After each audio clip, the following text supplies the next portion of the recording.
বলিউড অভিনেত্রী সোনাক্ষী সিনহা অভিনয় ক্যারিয়ারে ভালো মন্দ মিলিয়েই উপহার দিয়েছেন বেশ কিছু সিনেমা। গত 1 মে নেটফ্লিক্সে মুক্তি পেয়েছে তার অভিনীত হীরামান্ডি ডায়মন্ড বাজার।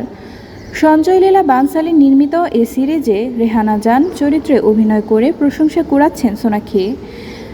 সিরিজটির সাফল্য উপলক্ষে ভারতীয় গণমাধ্যম জুম টিভিতে সাক্ষাৎকার দিয়েছেন সোনাক্ষী। এই আলাপচারিতায় ক্যারিয়ারের শুরুর দিকের কাজ নিয়েও খোলামেলা কথা বলেছেন এই অভিনেত্রী। এ বিষয়ে সোনাক্ষী সিনহা বলেন, শিল্পী হিসেবে কিছু দায়িত্ব রয়েছে। অসংখ্য মানুষ আমাদের অনুসরণ করে।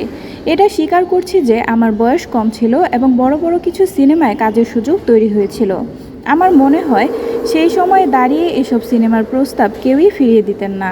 সুতরাং আমিও সিনেমাগুলোতে কাজ করেছি। তারপর মানুষ যখন গঠনমূলক আলোচনা করতে শুরু করলেন তখন নিজেকে নিয়ে নতুন করে ভাবলাম। কিছু কিছু সিনেমায় অভিনয় করার কারণে সোনাক্ষীকে মাল বলা হতো।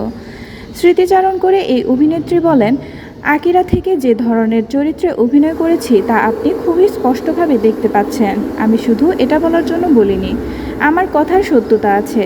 আমি আবার সেই সব সিনেমায় ফিরতে পারবো না যেখানে আমাকে মাল বলা হতো। দাবাং সিনেমার মাধ্যমে বলিউডের অভিষেক ঘটে সোনাক্ষীর।